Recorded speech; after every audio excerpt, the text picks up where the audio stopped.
Assalamualaikum warahmatullahi wabarakatuh. Perkenalkan, nama saya Afifatus Solihah dengan NIM 1710301030. Nah, di sini saya akan menjelaskan tentang landasan dasar hukum fisioterapis di rumah sakit. Nah, menurut standar pelayanan fisioterapi berdasarkan Permenkes nomor 65 tahun 2015, pedoman ini yang harus diikuti oleh fisioterapis dalam melakukan pelayanan fisioterapis. Nah, standar pelayanan fisioterapi ini meliputi penyelenggaraan pelayanan, terus ada manajemen pelayanan dan sumber daya. Nah, di sini terdiri dari 6 pasal dan 1 lampiran. Di dalam lampiran tersebut berisi 5 bab dengan outline. Untuk pasal 1 itu ketentuan umum, pasal 2 tujuan, pasal 3 cakupan standar pelayanan fisioterapi, pasal 4 pembinaan dan pengawasan, pasal 5 dan 6 penutup. Selanjutnya untuk yang lampiran, di sini ada bab 1 untuk pendahuluan tentang latar belakang, sasaran, dan falsafah. Nah, untuk bab 2 ada penyelenggaraan pelayanan yang terdiri dari cakupan pelayanan, alur pelayanan, proses pelayanan, prosedur pelayanan, hak pasien atau klien dan keluarga. Nah, untuk bab 3 di sini ada manajemen pelayanan yang terdiri dari organisasi, peningkatan mutu, dan keselamatan pasien. Selanjutnya untuk yang ke bab 4 terdiri dari sumber daya manusia, yaitu dari sarana dan prasarana serta peralatan. Nah, di sini untuk tujuannya pengaturan standar pelayanan fisioterapi bertujuan untuk yang pertama memberikan acuan bagi penyelenggaraan pelayanan fisioterapi yang bermutu dan dapat dipertanggungjawabkan, serta memberikan acuan dalam pengembangan pelayanan fisioterapi di fasilitas pelayanan kesehatan.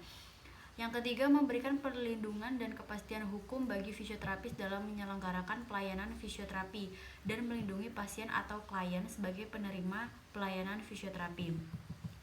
Nah, untuk pembinaan dan pengawasan, Menteri Kesehatan, Gubernur, Bupati, atau Wali Kota melakukan pembinaan dan pengawasan terhadap pelaksanaan dan penerapan standar pelayanan fisioterapi sesuai dengan kewenangan masing-masing. Nah, tujuan dari pembinaan dan pengawasan ini diantaranya yang pertama, ini meningkatkan mutu pelayanan fisioterapi. Lalu yang kedua, mengembangkan pelayanan fisioterapi yang efisien. Yang ketiga, advokasi dan sosialisasi. Lalu pendidikan dan pelatihan. Yang terakhir untuk pemantauan. Nah, di sini untuk manajemen pelayanan yang pertama organisasi. Nah, pengorganisasian pelayanan fisioterapi ini dikelola secara struktural dan fungsional, diarahkan pada peningkatan mutu pelayanan, berfokus pada pasien, dibuat kebijakan dalam bentuk standar prosedur operasional atau SOP dan petunjuk teknis. Lalu yang kedua, peningkatan mutu dan keselamatan pasien. Nah, untuk menjamin pengawasan mutu pelayanan fisioterapi dan keselamatan pasien, dapat dibentuk suatu komite atau subkomite pelayanan fisioterapi di bawah suatu wadah komite pelayanan. Nah, sekurang-kurangnya mengandung 3 aspek atau indikator, yaitu kepuasan, kesalah tindakan atau intervensi, dan angka kejadian dropout pasien atau klien fisioterapi. Nah, di sini untuk sumber daya yang pertama sumber daya manusia. Nah, pemenuhan sumber daya manusia fisioterapis di fasilitas pelayanan kesehatan dilakukan berdasarkan analisis beban kerja atau rasio pelayanan pasien atau klien per hari kerja. Nah, contohnya kayak satu fisioterapis bisa menangani 8 sampai 10 pasien per hari kerja dengan mempertimbangkan kebutuhan kualifikasi fisioterapis yang sesuai. Nah, di dalam peraturan menteri ini sudah dijelaskan jumlah minimal fisioterapis di masing-masing fasilitas kesehatan seperti puskesmas, rumah sakit umum kelas A sampai kelas D, serta rumah sakit khusus lainnya. Nah, untuk sarana, prasarana, dan peralatan, di sini fasilitas pelayanan kesehatan yang menyelenggarakan pelayanan kesehatan fisioterapi seyogyanya menyediakan sarana memadai dan memenuhi aspek keselamatan atau safety pengguna masyarakat agar pelayanan fisioterapi berjalan secara aman dan opsional. Selanjutnya saya akan menjelaskan tentang STR, SIP, dan sistem kredensial serta jati diri dari fisioterapis. Nah, di sini setiap tenaga kesehatan Indonesia dituntut untuk terus melakukan pengembangan diri dan kemampuan sesuai dengan profesinya. Nah, di sini berdasarkan Undang-Undang Nomor 36 Tahun 2014 tentang Tenaga Kesehatan, Undang-Undang Nomor 36 Tahun 2009 tentang Kesehatan, lalu Peraturan Menteri Kesehatan Nomor 46 Tahun 2013 tentang Registrasi Tenaga Kesehatan, dan PMK Nomor 80 Tahun 2013. tentang penyelenggaraan pekerjaan dan izin praktik fisioterapi yang semuanya mewajibkan tenaga kesehatan termasuk fisioterapis wajib memiliki surat tanda registrasi atau STR. Nah, di sini bagi mahasiswa yang baru lulus, STR itu didapat setelah lulus pendidikan dan memiliki ijazah serta mengikuti uji kompetensi dan mendapatkan sertifikat kompetensi. Nah, namun bagi fisioterapis yang sudah punya STR harus masuk ke dalam program P2KB online. Nah, apa sih evaluasi kemampuan itu? Nah, evaluasi kemampuan itu bisa disingkat menjadi EK, adalah sistem yang dibuat oleh Majelis Tenaga Kesehatan Indonesia atau MTKI di bawah wewenang Kementerian Kesehatan untuk menilai kemampuan tenaga kesehatan sesuai dengan standar yang berlaku dan ditetapkan bersama organisasi profesi di Indonesia. Nah, evaluasi kemampuan dalam bentuk ujian berbasis komputerisasi ini dengan menjawab 100 soal seputar ilmu pengetahuan tenaga kesehatan sesuai dengan profesi masing-masing. Nah, evaluasi kemampuan ini merupakan tahapan selanjutnya dari uji portofolio P2KB, di mana saat tenaga kesehatan gagal memenuhi kecakupan satuan kredit point atau SKP pada P2KB online untuk melakukan registrasi ulang STR.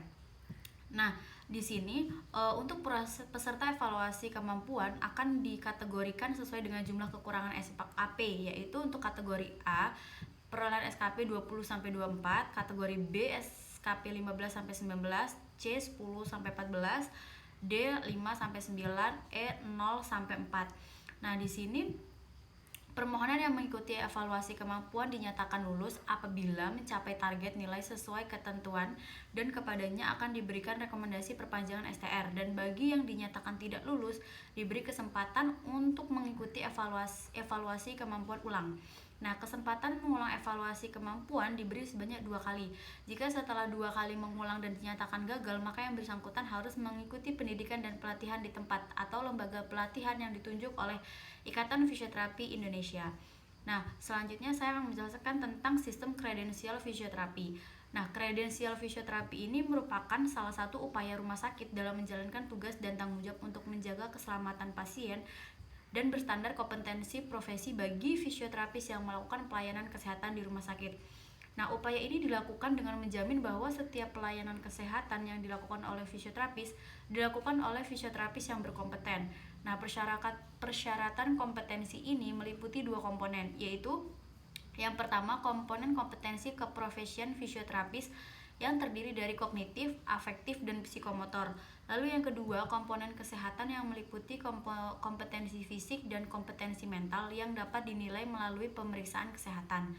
Walaupun seorang tenaga kesehatan telah mendapatkan pendidikan formal dan pelatihan kekhususan suatu profesinya dalam bidang kesehatan, namun rumah sakit tetap wajib melakukan verifikasi kembali kompetensi seseorang tersebut terkait pelayanan kesehatan yang akan mereka lakukan di rumah sakit. Nah, alasan pentingnya dilakukan kredensial adalah yang pertama adalah untuk verifikasi pendidikan formal fisioterapis dalam melaksanakan pelayanan kesehatan tersebut sesuai profesinya.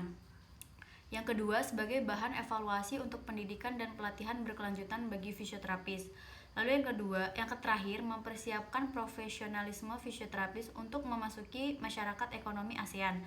Nah, di sini aturan dasar yang mengatur tata cara penyelenggaraan rumah sakit itu meliputi ada corporate bills dan medical staff bills. Nah, kompetensi yang diperoleh fisioterapis ini setelah menjalani pendidikan dan pelatihan akan dilakukan evaluasi dan dijelaskan dalam bentuk rincian kewenangan klinis. Berdasarkan rincian kewenangan klinis, seorang fisioterapis dapat berbeda dengan fisioterapis yang lain di fasyankes yang sama, tergantung pada spesifikasi pelayanan kesehatan yang dilakukan. Nah, fisioterapis yang bersifat profesional yang merupakan satu kesatuan yang meliputi aspek pengetahuan, sikap, dan keterampilan. Body of knowledge, fisioterapi yaitu gerak dan fungsi manusia dengan landasan filosofis mencakupi konsep sakit sehat produktif, etika profesi, keberagaman budaya, hubungan fisioterapis dengan klien, tanggung jawab dan tangguh gugat, mengatasi, meningkatkan, memulihkan, serta mengembangkan gerak dan fungsi sepanjang daur kehidupan dengan menggunakan penanganan secara manual, peningkatan gerak, lalu ada peralatan dengan fisik, elektroterapis, dan mekanis. Saya akan menjelaskan tentang pelayanan fisioterapis pada era COVID-19 menurut surat surat edaran oleh Ikatan Fisioterapi Indonesia. Nah, untuk menyikapi perkembangan eskalasi pandemi penyebaran virus corona di Indonesia dan pertimbangan keamanan fisioterapis dalam menjalankan pelayanan praktek atau pekerjaannya, Pengurus Pusat IFI mengeluarkan surat edaran yang berisi yang pertama, bahwa setelah melakukan asesmen pelayanan dan penilaian situasi serta kondisi di fasilitas pelayanan kesehatan di masing-masing wilayah, dipersilahkan kepada fisioterapis mengusulkan kepada pihak manajemen untuk melakukan pengaturan pasien, penjadwalan, pembatasan, atau penghentian pelayanan fisioterapis. Lalu yang kedua, gunakan APD dan prosedur keamanan pelayanan sesuai pedoman pelayanan fisioterapis. Nah, yang ketiga, menghentikan kegiatan home visit. Lalu yang terakhir, melakukan edukasi kepada masyarakat untuk tetap menjaga kesehatan dan melakukan latihan atau exercise di rumah. Nah, surat edaran nomor 009 SE garis miring PP IFI garis miring Romawi 3 tahun 2020 tertanggal di 21 Maret 2020 tersebut dapat digunakan oleh fisioterapis sebagai dasar diskusi dengan manajemen rumah sakit atau fasilitas layanan kesehatan untuk mengambil keputusan mengatur penjadwalan, pembatasan atau penghentian layanan fisioterapi sesuai dengan keadaan masing-masing daerah fasilitas layanan kesehatan. Nah, IDIFI juga mengeluarkan prosedur keamanan pelayanan fisioterapi selama masa pandemi COVID-19 sebagai acuan penggunaan APD dan prosedur keamanan pelayanan saat menjalankan tugas profesi. Nah, untuk surat edaran tersebut berharapnya dapat dipatuhi oleh semua pelayanan fisioterapi di Indonesia untuk menjaga keselamatan pasien juga serta diri kita sendiri. Saya akan menjelaskan tentang cita-cita tentang karir sebagai fisioterapis. Fisioterapis itu banyak memiliki ranah-ranahnya, ada di bidang muskulo, neuro, dan memang di Indonesia itu masih minim akan pengetahuan tentang fisioterapis tersebut. Nah, kalau untuk cita-cita tentang karir kedepannya, saya ingin melanjutkan di bidang S2 karena saya ingin mengajar karena dosen di Indonesia itu masih kurang untuk yang di bagian fisioterapis, apalagi bagian untuk yang kayak di jurusan yang sesuai gitu tuh masih kurang. Jadi saya mau tentang karirnya itu seperti itu. Nah, untuk praktisi saya belum tahu kalau bakalan ke praktisi, tapi saya lebih berminat ke teori sih dibandingkan praktisi.